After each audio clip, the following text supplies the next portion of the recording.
Hi everyone, Stacy Whiter here on behalf of Campus Mortgage with some quick tips for you and reminders on FHA property flipping guidelines. Now just a quick reminder before we get started. This video is for informational purposes only and should not be considered legal advice or used in place of FHA guidelines. Also, this video was created on January 16th, 2017, and the information is subject to change without notice. To be eligible for a mortgage insured by FHA, a property must be purchased from the owner of record. And here are some ways that you can document the owner of record. It could be a property sales history report, a copy of the recorded deed from the seller, a copy of a property tax bill, or a title commitment or binder. Now these are just some options and not an inclusive list. But whatever documentation that you obtain, it must demonstrate ownership by the seller and the date of property acquisition.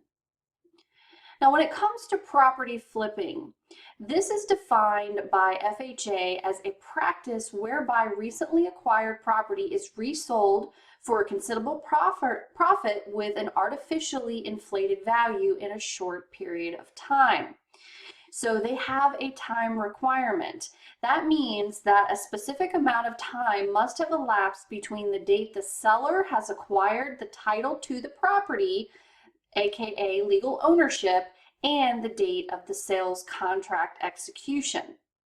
So let's look at these time restrictions. So if the owner of record is selling a property to a borrower who wants to use FHA financing, and it is less than or equal to 90 days after the seller has acquired the property, then it is not eligible for an FHA mortgage.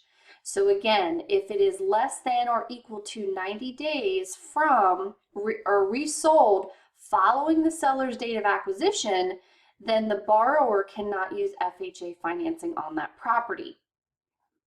Now for the timeline of 91 to 180 days.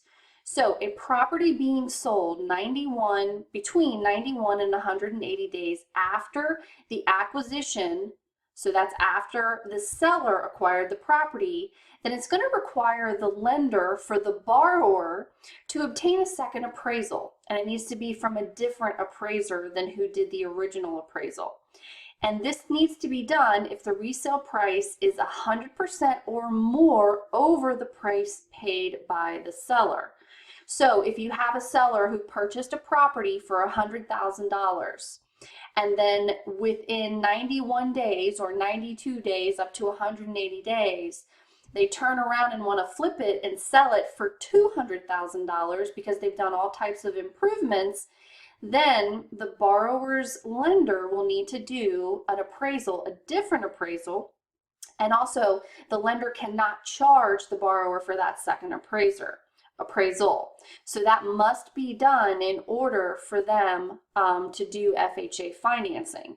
Now here's something important. If the second appraisal supports the value greater than 5% lower than the value of the first appraisal, the lower value must be used. So very important caveat to that there. Now there are some exceptions to the property flipping rule, and the list that I'm showing you here is not the full list. It's just some of the more common ones.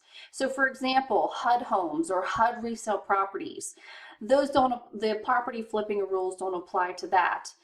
Properties acquired by an employer in a relocation or an agency in connection with the relocation of an employee. Government properties, so properties purchased by U.S. government agencies or by nonprofits, or if the property was acquired by the seller due to an inheritance and they turn around and resell it, that's not going to be subject to the flipping guidelines.